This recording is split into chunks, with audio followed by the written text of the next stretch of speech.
A região de Ribeirão Preto dobrou as exportações para a China. O valor em dólares saltou de 70 para 140 milhões de reais. Os dados são do Boletim Comércio Exterior. O gráfico mostra que os principais destinos das exportações da região de Ribeirão Preto são China, Estados Unidos, Reino Unido, Marrocos e Países Baixos.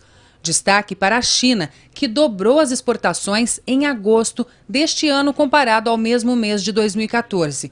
O aumento se deve ao desempenho de Sertãozinho, que tem participação elevada nas exportações, principalmente porque tem sua economia baseada no setor sucroenergético. A região ela é muito forte na agroindústria. Então a gente é uma região exportadora, não o município de Ribeirão Preto. Ribeirão Preto também exporta, importa, mas o principal é a região. Entre os produtos mais exportados da região para outros países estão açúcar, etanol e carnes. Para a China, especialmente o açúcar. A exportação é um dos motores que mais aquece a economia. Principalmente em meio a uma crise, e embora o real esteja desvalorizado, para quem exporta em dólar é até bom. Essa depreciação do real dá um certo alívio, né, para os produtores do setor sucroalcooleiro, para os exportadores. Então gera uma renda adicional. A gente espera que isso, ao longo do tempo, não de uma forma muito vigorosa, mas melhore um pouquinho a economia da região ao longo de 2016. O real desvalorizado ele acaba estimulando essa exportação. Então, quando você faz um contrato em dólar ou uma outra moeda mais forte, para a pessoa que está exportando é muito melhor.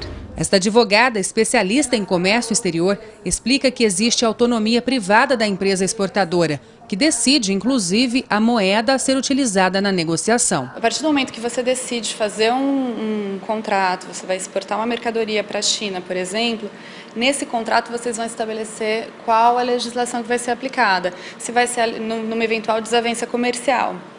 Se vai ser a legislação brasileira, se vai ser a chinesa ou se vai ser, por exemplo, dos Estados Unidos. Então, na verdade, as partes podem decidir qual legislação será aplicada. E embora o aumento das exportações na região tenha sido impulsionado por Sertãozinho, Ribeirão Preto também ganha. Aqui, né, quando a gente olha Ribeirão Preto, município, ele é um município que atende toda a região, em termos de comércio e serviço. Então, toda a renda que é gerada na região acaba também afetando a nossa economia positivamente. Se melhorar, né, a renda da região, a gente tem mais gente comprando aqui em Ribeirão, tanto no comércio quanto demandando serviços. Isso acaba também auxiliando a nossa economia. Renata Carvalho para o Jornal da Clube. Gislene Lopes traz mais informações. Gislene. Pulso conversa agora com José Carlos de Lima Júnior, que é pesquisador da Faculdade de Economia da USP. José Carlos, as exportações para a China podem ajudar a recuperar a economia regional? Boa tarde. Olá, boa tarde. Na verdade, as exportações recentes agora que a China acabou tendo, de certa forma, acaba potencializando, ou pelo menos minimizando aí o efeito da crise dos últimos tempos, que Sertãozinho tem vivenciado. O fato é que esses volumes foram expressivos, mas, na verdade, quando você compara com o realizado em 2014, o que realmente valorizou foi o preço do câmbio, que, em relação ao ano passado, está valorizado em termos de 60% a mais. Para Sertãozinho, o que a China pode representar? Na verdade, um suspiro no momento de crise, já que o setor sucroalcooleiro tem passado por diversas crises, aí, principalmente desde 2008, o que, de certa forma, tem onerado não só os empresários locais, mas também gerado muitos desempregos. Tanto é que Sertãozinho foi uma das cidades que mais perdeu posto de trabalho nos últimos tempos. E mesmo com o anúncio de retração da economia chinesa, como a região pode esperar por dias melhores? Na verdade, o que nós estamos vivendo agora, pelo menos nesse final de 2015, são consequências dos vários anos anteriores em termos de desdobramento econômico.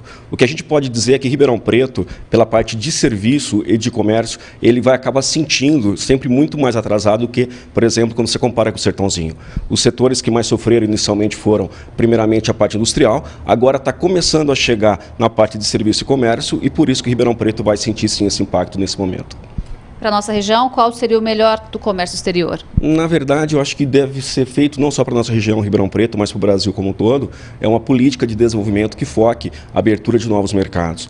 Eu acho que, de certa maneira, nós temos capacidade, temos indústria e temos profissionalismo, só que, infelizmente, a ausência de políticas públicas deixa a desejar, porque não fomenta essa atividade econômica em busca de novos mercados. A região precisa agregar valores ao que vende? Com toda certeza, eu acho que a gente precisa ter melhores condições de aproveitar não só o mercado internacional, mas principalmente valorizar aquilo que nós temos melhor capacidade de produzir. E nesse caso, a qualidade do produto que é comercializado, ele acaba valorizando não só aquilo que é vendido, mas também acesso a mercados mais exigentes. As empresas da região podem ter uma relação independente com outros mercados que estão meio distantes do Brasil. Sim, isso tem sido feito principalmente por empresários da China.